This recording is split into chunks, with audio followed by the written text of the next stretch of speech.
ጤና ይስጥልን። ለዓለም ዋንጫው አሜሪካ የሚገኘው የእንግሊዝ ብሔራዊ ቡድን መዘረፉ ቁጣ ቀስቅሷል። ከኢራን ጋር ግንኙነት አለው የተባለ የሃክሮች ቡድን የዓለም ዋንጫውን በሳይበር ጥቃት እንደሚያስተጓጉል ማስጠንቀቁ ድንጋጤ ፈጥሯል። ምግቡን ተሸክሞ ለዓለም ዋንጫው አሜሪካ የገባው የኖርዌይ ብሔራዊ ቡድን መነጋገሪያነቱ ቀጥሏል። አርሰናል በአቋራጭ የክንፍ መስመር ተጫዋች ለማስፈረም ከጫፍ ደርሷል። መረጃዎቹን በዝርዝር ልንነግራችሁ ነው። ቪዲዮውን ላይክ፣ ቻናሉን ደግሞ ሰብስክራይብ እያደረጋችሁ አብራችሁን ዝለቁ። በዘንድሮው የዓለም ዋንጫ ከሜዳ ውስጥ የእግር ኳስ ጨዋታው ይልቅ ከሜዳ ውጭ የሚሰሙት የጸጥታ የፖለቲካና የቴክኖሎጂ ፈተናዎች አስገራሚ ሆነዋል።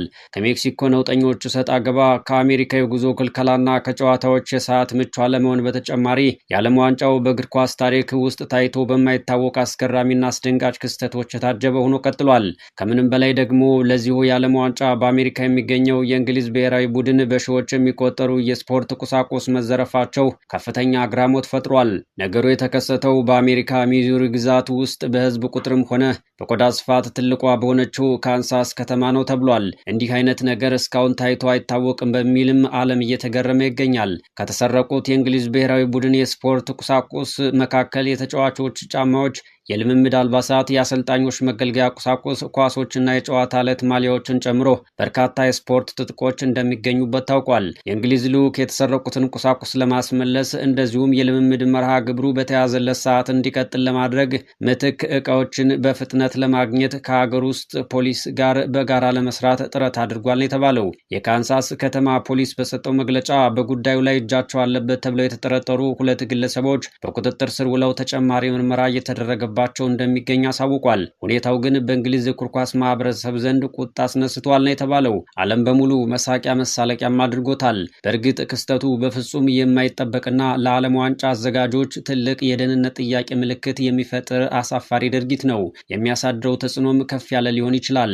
አሜሪካ ውድድሩን በበላይነት ከሚመሩት ሀገራት አንዷ እንደመሆኗ መጠን የዓለም ዋንጫን የመሰለ ግዙፍ መድረክ ስታስተናግድ የተጫዋቾችና የቡድኖች ደህንነት ዋስትና አስተማማኝ አይደለም የሚል ከፍተኛ ትችት የሚያስከትል እድል አለው። በተለይም በካንሳስ ከተማ ላይ ጥቁር ጥላ ይኖረዋል።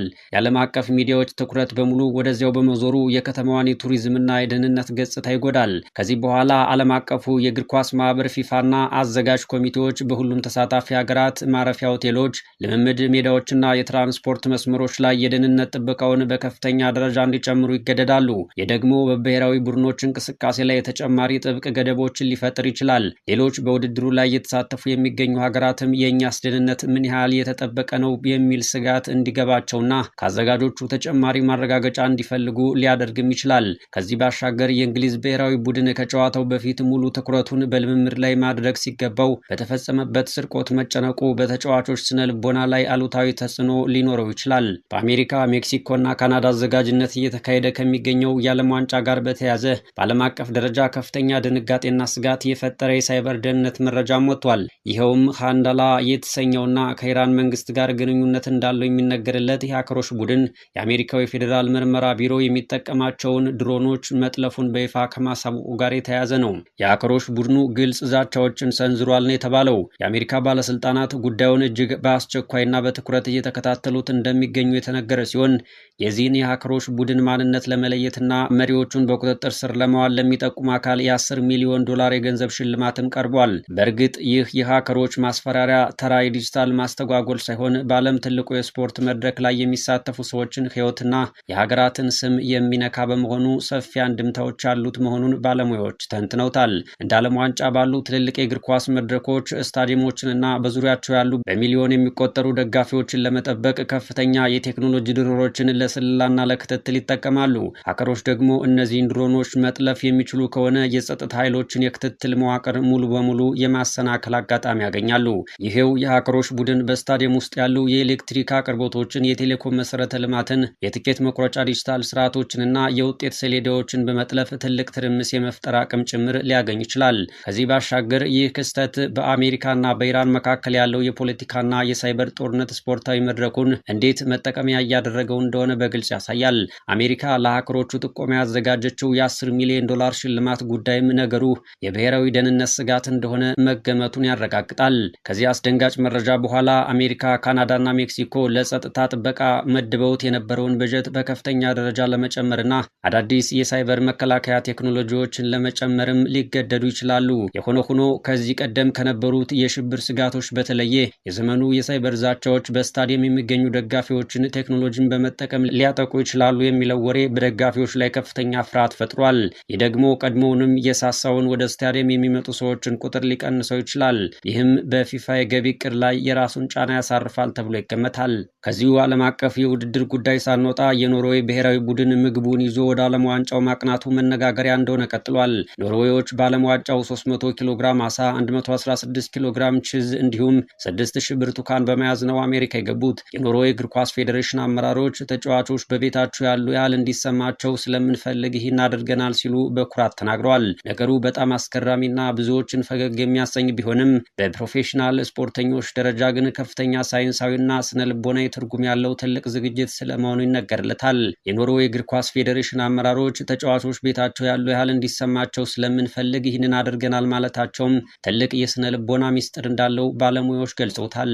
ይህም ስፖርተኞች ከሀገራቸው ርቀው ለረጅም ሳምንታት በሚቆዩበት ጊዜ የባህል ምግባቸውን ማግኘት የናፍቆት ስሜትን ይቀንሳል ከሚልና የሀገራቸውን ምግብ ሲመገቡ በአእምሯቸው ውስጥ የሚፈጠረው መረጋጋት በሜዳ ላይ ለሚያሳዩት ብቃት ቀጥተኛ አስተዋጽኦ ሊኖረው ይችላል በሚል ነው። በሌላ በኩል በአንድ አህጉር የሚገኝ የምግብ ዝግጅት ቅመም ወይም የውሃ ውህደት ሌላ አህጉር ሲኬድ ከሰውነት ጋር በቀላሉ ላይስማማ ስለሚችል ተጫዋቾች የአሜሪካን ምግብ በብዛት ቢመገቡ የሆድ መረበሽ ወይም የምግብ አለመፈጨት ችግር ሊገጥማቸው ይችላል ከሚል የመነጨ ነው ተብሏል። ከዚህ ባሻገር ኖርዌይ በአሳ ምርቷና ተጠቃሚነቷ በዓለም ታዋቂ ስትሆን ለስፖርተኞቹ ደግሞ አሳ ተራ ምግብ ሳይሆን የብቃት መለኪያ ነው ብለው ያስባሉ።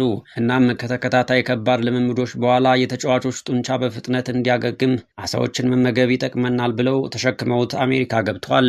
6000 ብርቱካን ይዘው መጓዛቸውም ተጫዋቾች በልምምድ ወቅት በሽታ የመከላከል አቅማቸው እንዳይቀንስና ድካምን በፍጥነት እንዲያሸንፉ ይረዳቸዋል በሚል ታምኖበት የተደረገ ነው። ኖርዌዮች ይህን ሁሉ ምግብ ቋጥረው ወደ ዓለም ዋንጫው ሲጓዙ የሚያበስሉ የቡድኑ የራሳቸው የምግብ ባለሙያዎችና የስነ ምግብ ተመራማሪዎችም አብረው ይጓዛሉ ተብሎ ይጠበቃል። የትኛው ተጫዋች ስንት ግራም አሳና አይብ መመገብ እንዳለበት በካሎሪ ተለክቶ ይቀርብላቸዋል። በጥቅሉ የእንግሊዝ ብሔራዊ ቡድን ትጥቆች ተሰርቀውበት በፖሊስ ጣቢያና በጭንቀት ስራ ሲጀምር፣ በአንጻሩ ኖርዌዮች ራሳቸውን ባህላዊ ምግቦች አሽገው ገብተው የቤት ውስጥ ከባቢ አየር እየፈጠሩ ነው። ይህ በዘመናዊ እግር ኳስ ውስጥ ከሜዳ ውጭ የሚደረግ ጥንቃቄና ዝግጅት ለስኬት ልክ እንደ ሜዳው ታክቲክ እኩል ቦታ የሚሰጠው መሆኑን ያሳያል። ወደ ተጫዋቾች ዝውውር መረጃ ስናልፍ አርሰናል ለሚካኤል አርቴታ አዲስ የክንፍ ተጫዋች ለማስፈረም ከክለብ ብሩጅ የ24 ዓመቱን ግሪካዊ እግር ኳሰኛ ክሪስቶስ ዞሊስ ጋር እየተደራደረ ይገኛል። ይህ አዲስ ድርድር አርሰናል እንደ ሞርጋን ሮጀርስ እና ብራድሊ ባርኮላ ያሉ ሌሎች ዋና ዋና ኢላማዎችን ለማስፈረም የሚያደርገውን ንግግር በምንም መልኩ እንደማያስተጓጉል ታውቋል። መድፈኞቹ በአሁኑ ሰዓት በዝውውር ገበያው ላይ በከፍተኛ ፍጥነትና ጉልበት እየተንቀሳቀሱ ናቸው። ክሪስቶስ ዞሊስ በቤልጅየም ፕሮሊግ ባለፈው የውድድር ዘመን አስደናቂ የሚባል ብቃት ማሳየት ችሏል። በዚህ ምክንያት በብዙ የአውሮፓ ትልልቅ ክለቦች አይን ውስጥ የከተተው ብቃት ደረጃ ላይ ደርሷል። ተጫዋቹ በዋናነት በግራ ክንፍ ላይ የሚሰለፍ ቢሆንም ወደ ውስጥ እየታጠፈ በቀኝ እግሩ የግብ ዕድሎችን በመፍጠርና በማስቆጠር የሚታወቅ ግሪካዊ ነው። ይህ እግር ኳሰኛ ባለፈው የውድድር ዓመት በሁሉም ጨዋታዎች 17 ጎሎችን አግብቶ 23 ለጎል የሚሆኑ ኳሶችን አመቻችቶ አቀብሏል ነው የተባለው። በአጠቃላይ በ40 ጎሎች ላይ ቀጥተኛ ተሳትፎ በማድረግ የቤልጅየም ሊግ የዓመቱ ምርጥ ተጫዋች ክብርን ማግኘቱ ተነግሯል። ተጫዋቹ ኳስ ይዞ ተከላካዮቹን ፊት ለፊት መጋፈጥና ማለፍ የሚወድ ፈጣንና ሳጥን ውስጥ ኳስን አደገኛ ቦታ ላይ የማድረስ ከፍተኛ ብቃት ያለው ስለመሆኑም ተነግሮለታል። እናም ተጫዋቹ ወደ አርሰናል የሚመጣ ከሆነ በተለይም ሊያንድሮ ትሮሳርድ ክለቡን ለቆ ወደ ሌላ ሊግ ሊያቀና እንደሚችል በሚነገርበት በዚህ ወቅት በግራ ክንፍ ላይ የሚፈጠረውን ክፍተት ሙሉ በሙሉ ይደፍናል ተብሎ ይታመናል። ልክ እንደ ትሮሳርዱ ሁሉ ዞሊስም ከግራ ተነስቶ ወደ ውስጥ በመግባት ጎል የማግባት ልዩ ተሰጥኦ አለ ይባልለታል። አርሰናል በአብዛኛው ማጥቃቱን በቀኝ መስመር በቡካዮ ሳካና ማርቲን ኦዴጋርድ በኩል ማድረጉ የተለመደ ሲሆን ዞሊስ በባለ ባለፈው የውድድር ዓመት ያስመዘገባቸው ተሳትፎዎች የሚያሳዩት እሱ ሲሰለፍ የአርሰናል የግራ መስመር ማጥቃት እንደ ቀኝ መስመሩ ሁሉ እጅግ አደገኛና የጎል ዕድሎችን በቀላሉ የሚፈጥር እንደሚሆን ነው። ዞሊስ ገና በወጣትነቱ በኖርዊች ሲቲ ቤት የነበረው ቆይታ ባይሳካለትም በጀርመንና በቤልጅየም በነበሩት ዓመታት በአካል ብቃትም ሆነ በስነ ልቦና እጅግ የበሰለ ተጫዋች ሆኗል ነው የሚባለው። የግሪካዊ የእንግሊዝ እግር ኳስን ባህል አስቀድሞ የሚያውቅ በመሆኑ ከፕሪሚየር ሊጉ የኃይል ጨዋታ ጋር ለመላመድ ብዙ ጊዜ አይወስድበትም ተብሎ ይገመታል። አርሰናል ይህንን የ24 ዓመት ተጫዋች የ40 ሚሊዮን ዩሮ የዝውውር ሂሳብ መፈጸም ከቻለ የብዙ ዋንጫዎች ጉዞውን ያሰምርለታል ተብሎ ይጠበቃል።